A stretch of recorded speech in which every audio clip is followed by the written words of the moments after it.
This topic blew up my YouTube channel this week. I'm talking about ChatGPT cliches that everybody is using in their content that really is starting to ruin content for people. I don't know about you, but I have been just so irritated by scrolling social media, watching videos, and even if the videos are performing well, they're using this cringy ChatGPT language, and we all know what I'm talking about. So I created a YouTube video about that this week, and it has gone mini viral for my channel. I also had a resource in that video, which I'm also linking below this live stream here on YouTube. If you're tuning in on LinkedIn, you can grab that as well. I'll put it in the comments.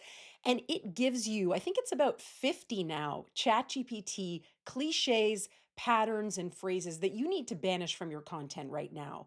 And I'm so passionate about this topic that I went as far as filming a tutorial about how you can incorporate these cliches, or sorry, take these cliches out, not incorporate them, uh, from your content. So taking the resource that I created, and if you don't have it, jump into the description of this live stream and grab it. You can get your copy while you're watching, or if you're watching the replay, you can grab it after. And then you plug it into your AI, whether you're using ChatGPT, Claude, anything you're using to write your content, you want to banish these phrases. Why are they so bad?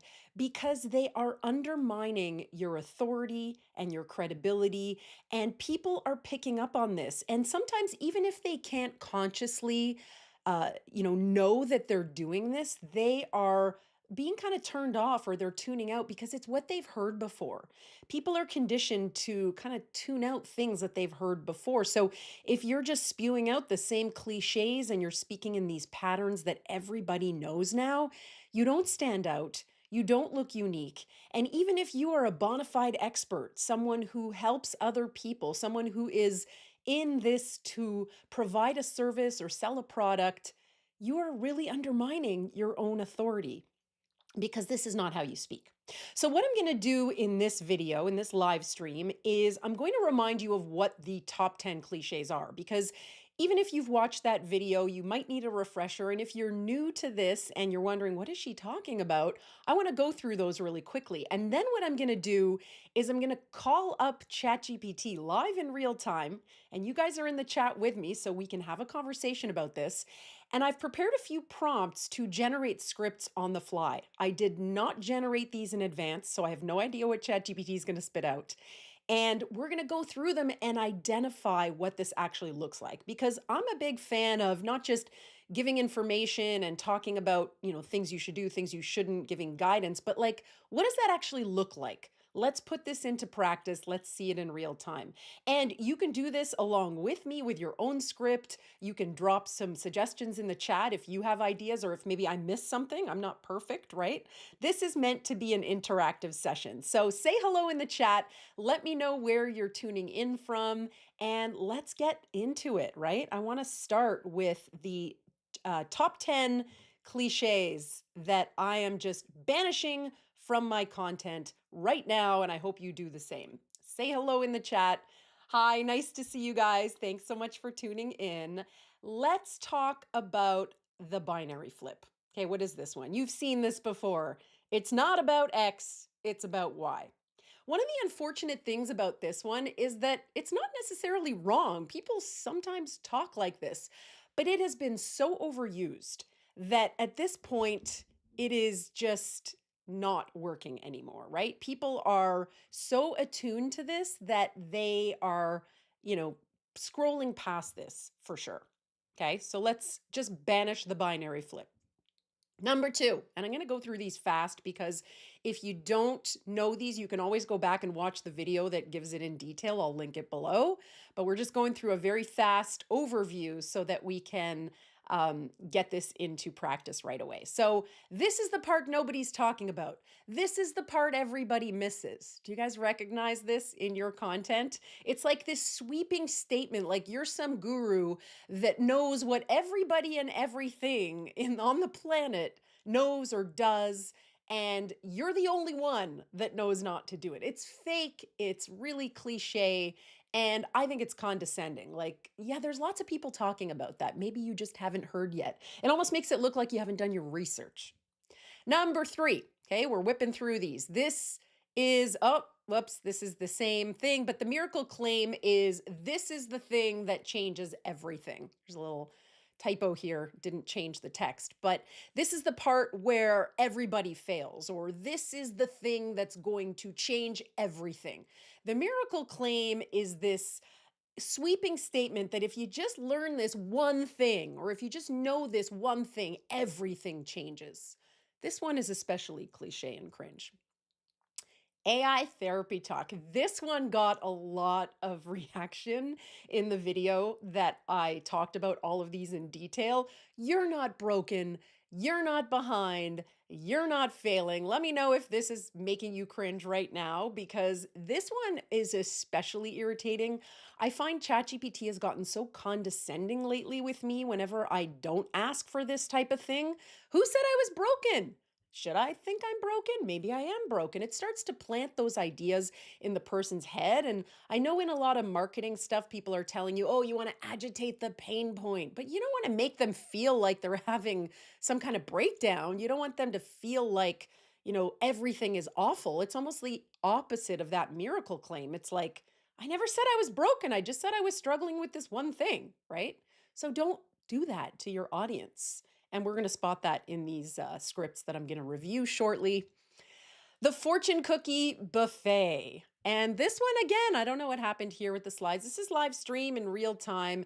This is the one where you're getting all sorts of things all at once. And we're going to go through this in real time, and we're going to show examples of that. There was an issue with that slide too. Man, you think you prepare these things in advance. This is the beauty of live streaming. I love doing this because I probably mess up at least once every time I go live. And I do this on purpose because, I was on TV for more than a decade, 15 years to be exact. I've been doing this for so long, and yet I still have these issues. And a lot of you have been telling me you love that I do this, that my slides are messed up or things are wrong. This is the best advice I can give to you if you're live and things like this happen. The more you can draw attention to it and stress about it and look frazzled, the more your audience is going to feel it. So if you just kind of make a joke or, explain that it's wrong and then move on, do you see how it makes it not a big deal at all? So if you're watching this and you're like, oh, I don't really want to go live because what if I mess up? Okay, what if you mess up? What's the worst thing that can happen? I've now messed up twice, so let's keep going. I know you guys are loving it. Okay, so this one, the triple sampler, this is the one that I see constantly, and it's really to the point that it's almost lost, not even almost, it has lost its punch. It's not because this, not because that, but because. Or instead of the word because, it does things like know this, know that, just this. This is so predictable. And the triple sampler takes a lot of different forms. So sometimes it'll be just stating the same type of phrase 3 or 4 times. It's a pattern that people are now skimming over, right? They're just so used to it that it doesn't even register with them anymore. So that's really not helping your content or elevating what you're doing. Number 7, the usual suspects. Give me a thumbs up or let me know if this is one of those things that you are just so done with. I included this because this is really something that early ChatGPT was doing a lot and people got sick of, but it's still doing it. Unlock, unleash, leverage, discover, elevate, any of these kind of cliche words that people don't actually talk like that.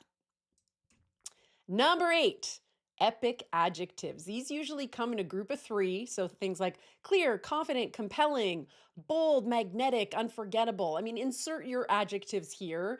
This is one of those things that, has also lost its punch because people don't speak like that naturally. And our goal here is to be as conversational as possible. If we're looking to attract an audience, if we're looking to attract clients, I highly recommend you just speak like you speak normally, right? So saying it out loud. If you wouldn't speak like that, don't write it like that in a script. And we're going to talk about that when we go into our live script surgery very shortly. First, we have 2 more to get through. The long breathless sentence, let me know in the chat if this is something you've dealt with. This is not written for the spoken word. So you'll know if you're getting long breathless sentences if you are struggling to catch your breath as you're trying to say this script.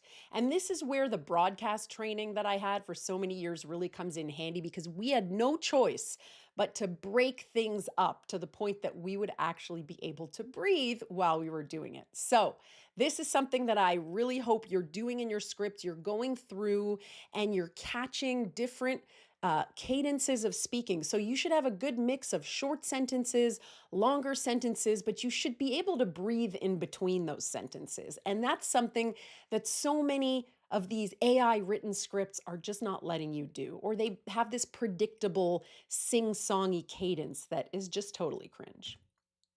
The M dash. This is for written word. And if you're, doing a lot of posts, maybe you're watching this on LinkedIn and you're like, oh my God, yes, I know the M dash.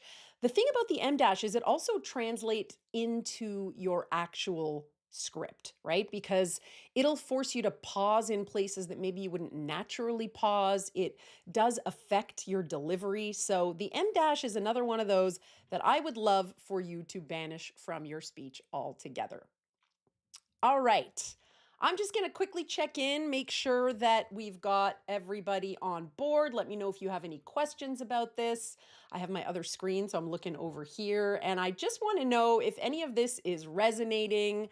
I see some of you here. Hello, hello. Welcome, welcome. I don't want to unmute um, my chat here or my audio here so that it will interfere with what we're doing here. But are you guys ready? Let me know if you're ready to jump into ChatGPT and unpack this in real time, because I am. All right. I think it's this one. How can I help? Okay. This is what we're going to do.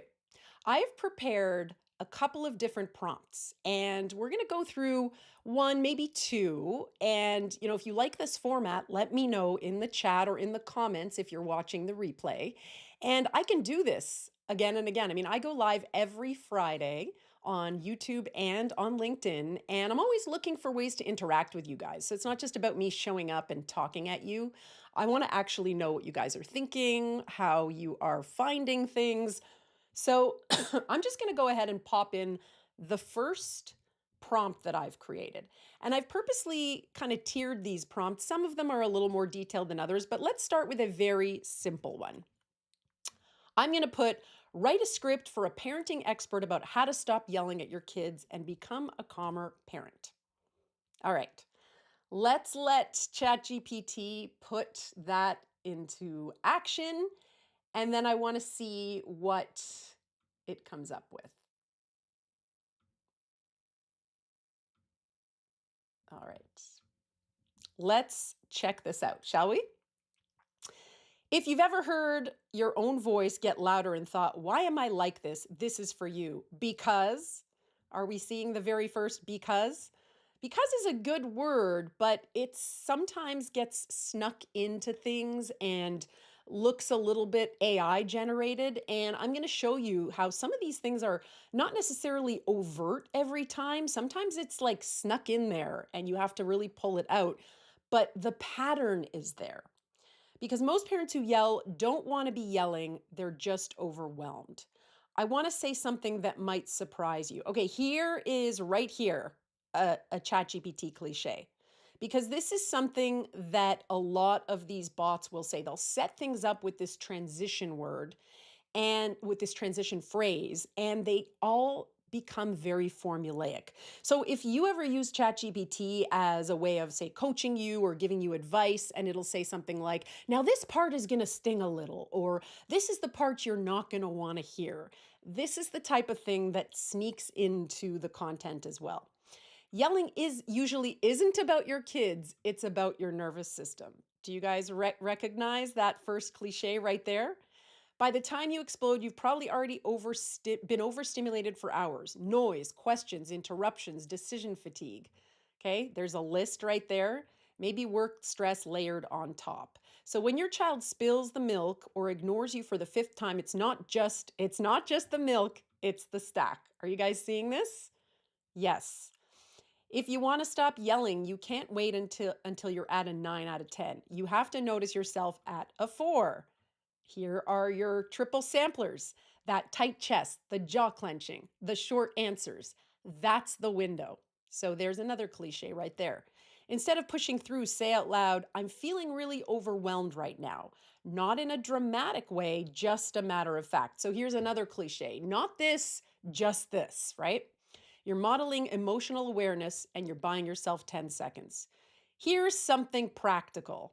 Again, we have that pattern just like we had up here. When you feel the urge to raise your voice, lower it instead. Whisper. It forces your body to slow down, and your kids usually lean in because now they actually have to listen. It changes the energy in the room. Okay, so this is getting a little bit better. What I would recommend you do if you're getting outputs like this is read it and then repeat it to the camera without reading it. So that forces you to put it into your own words, right? Because this is a very generic way of saying that. But if you are this type of coach, you probably have a very unique way of describing this. So even if it's giving you outputs that you think, okay, you know what, that's pretty good, I'm going to say it like that. I guarantee you it's going to land better if you use your own words. So that's another thing I just wanted you to take away from this, that it's really important to put things into your own vocabulary, into your own way of speaking. And the only way you do this is by actually delivering it to the camera.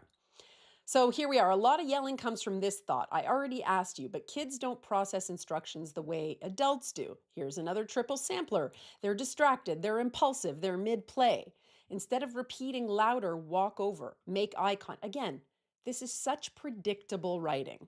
So as we go through this, we can see that this is a pretty vanilla script, right? You can definitely elevate this with your own flair, with your own way of speaking, and give a little bit more value than something that looks a little bit, I would say, generic. Now, I want to do another one now because I want to demonstrate here that, okay, you might say, well, surely the prompt you gave it was so short and minimal and didn't really have a lot of stuff in it. I want to use this ChatGPT with a much longer prompt this time. And I've prepared this prompt in advance. I haven't generated these scripts in advance. I've written the prompts in advance. And I'm going to put this one in. So here I'm going to give it a little bit more direction. And I'm actually going to give it words I don't want it to use. It's just all the spacing here is a little bit off. So this one is: write a YouTube script for a leadership coach sharing a personal story about being passed over for a promotion. Use this exact scenario and do not add dramatic events, health crises, childhood trauma, or exaggerated conflict. So I'm starting to give it a little bit more direction about not using the cliches. And here I'm actually going to give it a specific, this is a fictional example, right? But let's say I want to use a story because I'm very much about video storytelling. And I actually give it this story. She had been a senior manager at a mid-sized company for 6 years. She consistently hit her targets and managed a team of 12. She believed she was next in line for director. The promotion went to an external hire. And in her feedback, her boss told her, you're strong technically, but you don't project executive presence at the leadership table.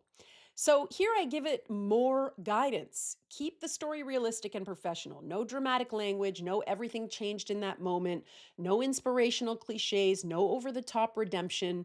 If you want to get this kind of language in your prompts, you can actually ask ChatGPT to draw a prompt drawing on all of those cliches you should avoid. So remember earlier in this live stream, in this video, I talked about a resource that's 50 ChatGPT cliches that you want to avoid. If you go ahead and click that link and download that resource, you can actually attach it right here as a file, and it will actually consider that as it gives you a script. So this is a really good example of giving it a little bit more direction than just sort of one line, because as you may know by now, the prompting is the real magic when it comes to ChatGPT. You want to give it as much detail as possible. And then here I have keep it 6 to 8 minutes if spoken aloud. So let's hit go on this prompt.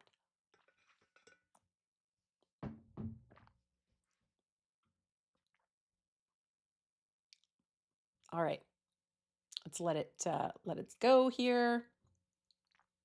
Just checking in on the comments. Oh, hi, Mayan. That's okay. That's okay. She needs to take her dog for a walk. Well, you can always watch the replay later if you need to jump off, but check out what it spit out for this script. You're strong technically, but you don't project executive presence at the leadership table. That's what my boss told me. I had been a senior manager for 6 years at a mid sized company. I led a team of 12. We consistently hit our targets. I handled the complex projects without drama. I believed I was next in line for director. Do you guys see how I like tripped over that? That's not how someone would naturally talk, right?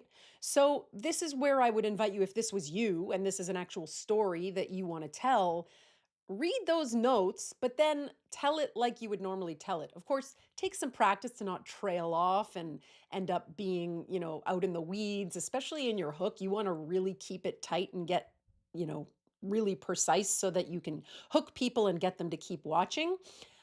So this area already I'm not loving, even with that direction. The promotion went to an external hire. And that sentence was the explanation. What sentence? Right? Like the sentence was all the way up here. Someone's not reading this, they're listening to this. So maybe we could take this sentence and put it where we actually refer to the sentence. Right? So here I think this hook is really lame. It's flat. It kind of backs into the story a little bit because this is really the part that we needed to have this line at the top land better. When I first started reading this, and remember, I'm reading this cold just like you are right now. I have not seen this in advance. And when I started reading it and I thought about someone delivering this live, I was like, who's you? Who's strong technically? What is this even about? Right. So I think this was an example of like putting this line that could really land way too high up before we had the context, right? No argument, no conflict, just that. See, it does it anyway. There's a cliche. So let me walk you through what that actually meant, M dash, because I misunderstood it for a long time. Like, would you actually pause when you were talking? This is where here's an example of how the M dash can kind of throw you off when you're delivering your script. Because the way I would read this is, so let me walk you through what actually what that so let me walk you through what that actually meant because I misunderstood it for a long time. I would have paused at a different point because, you know, so this is where M dashes can really lead you astray verbally because they don't always put, ChatGPT doesn't always put them in logical places for the spoken word, if that makes sense. So up here, I wanted to also talk about another video that I did this week that people really loved, which was 4 questions that you need to make sure you answer right away, not like directly, but in your copy for someone to keep watching. One of them is, why should I care? Right? I don't think I got this from here. The second one is, why should I listen to you?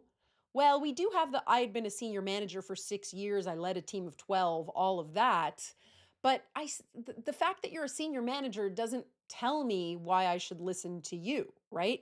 So I think this is another opportunity to really shape this in a way that is less about you, and you can still tell the story about you, but you're not, burying why the person needs to keep watching. Because the other question that I want you to answer early on is, what am I going to get?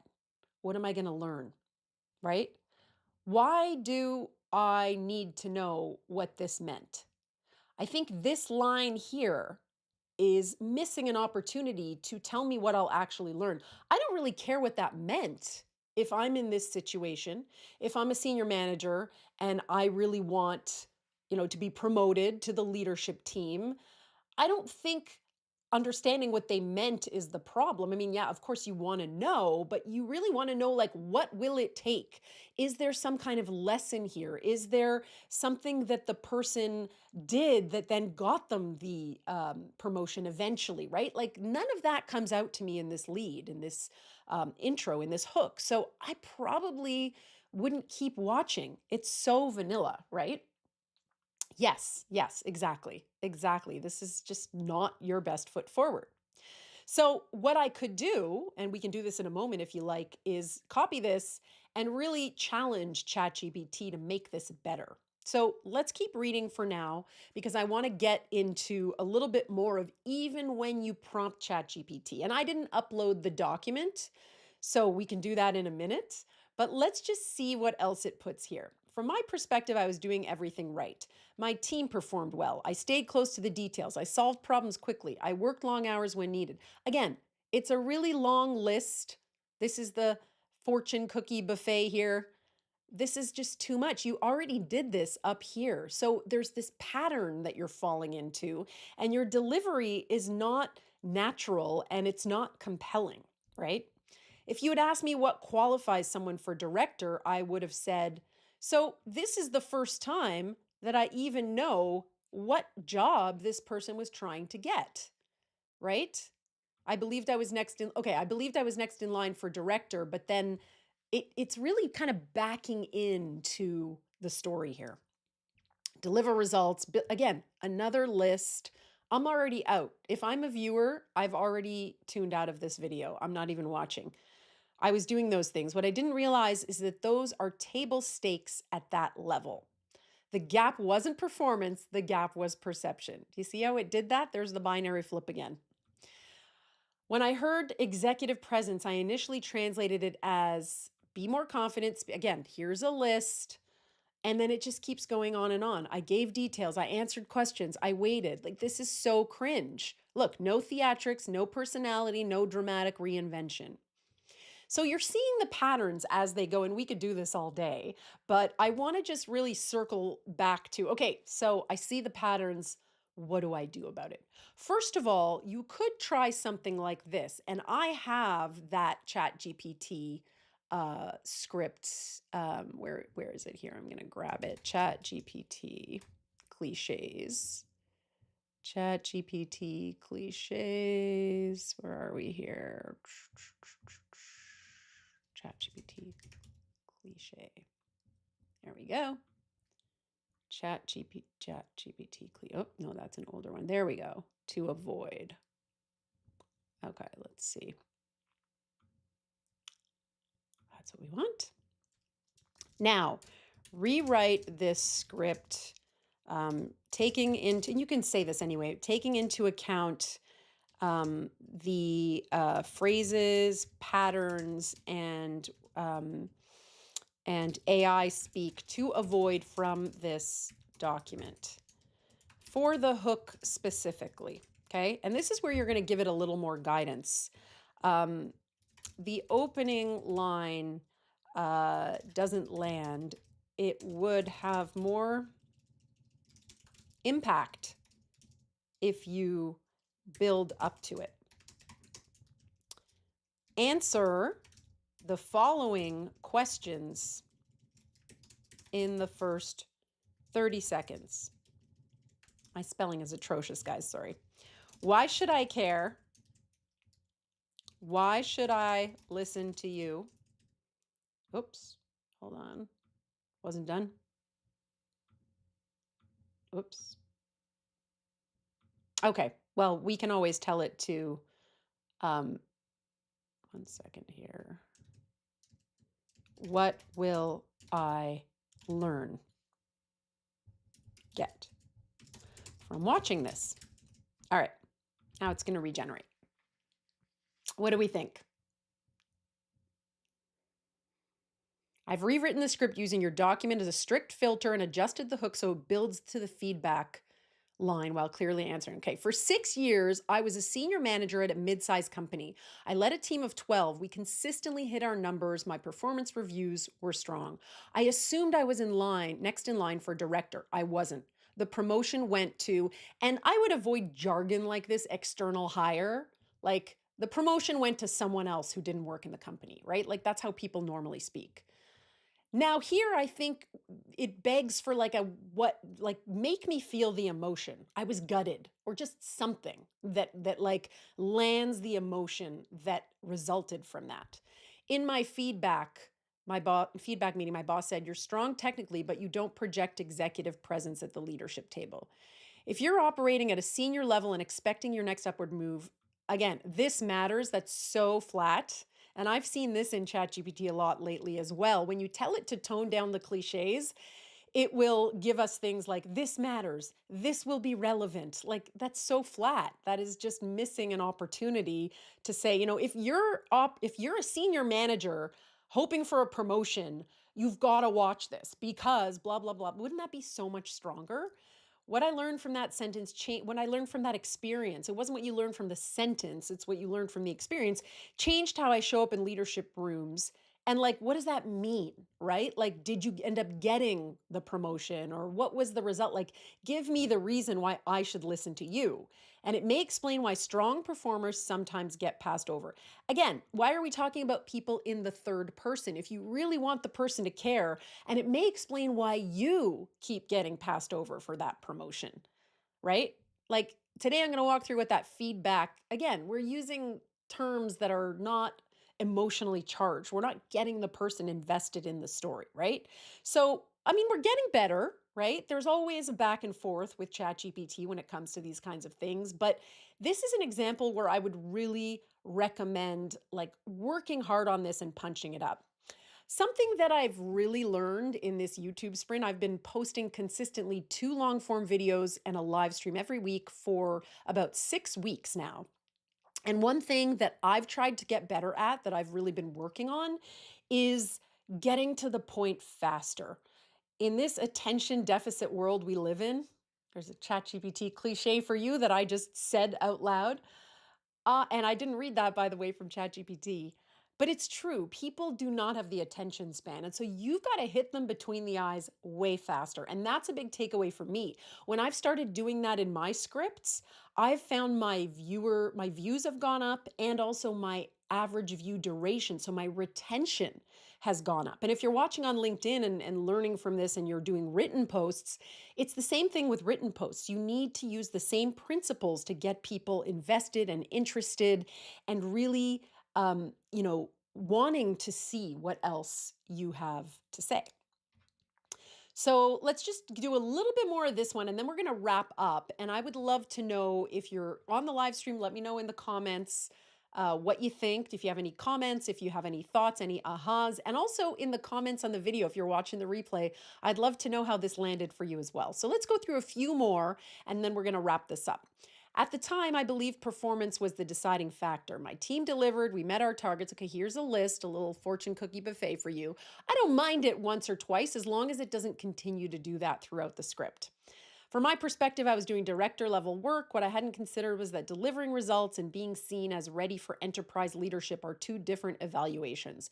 Does anybody talk like that?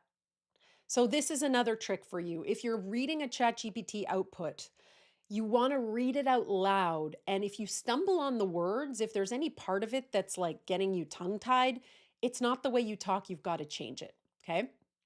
I was excelling at running my function. I don't even know what that means. I was not yet being seen as someone who could shape the broader direction of the company. That distinction wasn't obvious to me until it was. Again, really flat. Hopefully your ChatGPT is churning out a little bit better stuff. Remember, the thing about ChatGPT is even if you train it to talk like you and have examples of your writing, sometimes when you give it these constraints and you feed it something like don't talk like this, it pulls way back, like almost too far back and leaves it really flat and devoid of any kind of human touch. So one thing I would really encourage you to do if this was your script is grab this, put it into a Google Doc and just write into it and like put your personality, your energy, your real life experience into it. And the best way when it comes to writing scripts is to speak it out loud and then you can type it. You can even use, I love an app called Whisperflow. It's something that I use now a lot where I just voice dictate to my computer so that I'm not like stuck typing things all the time. I probably could have used it here in this demonstration, but we'll do that in another live. So let's just do 2 more sections here. When people hear executive presence, they often think of posture, voice, and confidence. Is that true? I mean, that's another one of those sweeping statements, the, fake guru. I don't know, maybe people think of executive presence differently, right? Like posture, voice, and confidence. I can think of a few other words. So there's another cliche right there. That wasn't the issue. In my case, it showed up in more subtle ways. In leadership meetings, I gave detailed operational updates instead of concise strategic framing. Again, this is really jargony. Is there a way you can say that in a conversational way? If this is how you speak normally, absolutely, that's fine, as long as your audience also interprets things that way, right? I answered questions thoroughly, but rarely introduced forward looking positions unless I was prompted. Again, very jargony, right? Executive presence, let's just skip ahead a little bit. Thinking beyond my department, speaking in terms of enterprise trade offs. This is getting really, really jargony. So I think to retain a viewer through something like this, even if they're executive level material and it's the person that you want to appeal to, they still always respond better to conversational language. So that would be a really big takeaway here. And we could go on and keep going through this script, but I just really wanted to give you a taste of what this looks like. And if you like this format, if this is something that you want me to do again in future live streams, please leave a comment. Let me know, did this land? And what would be really great is in a future live stream, I could get actual scripts and we could go through them that way, because I think this is a really good way for us to start pushing back against some of the AI slop on the internet that is really just making everybody blend in and, frankly, making viewers less likely to click on even really good content because they're not sure if they're just going to get the same type of words and scripting and all of that. And even if they're not thinking scripting or words, they're just always hearing the same thing all the time. So let's all together commit to being more ruthless with the writing and really trusting our own verbal patterns, our own ways of speaking, so that we can churn out better content that's more original, that's actually going to attract people and get people to want to listen to you as a thought leader. So thank you so much for tuning into this live stream. I'm grateful for each and every one of you. Yes, definitely watch the replay if you missed anything. And I will see you again next week on Friday if you're watching the replay. Thanks so much. And be sure to hit subscribe and notify so that you never miss an alert that I'm going live. And of course, if you have a story or a script that you want me to review in a future live stream, please leave it in a comment with the actual link, or if it's a script, we can chat about it. You can grab the ChatGPT cliches to avoid download in the link below, and I will see you next time next week. Have a great one.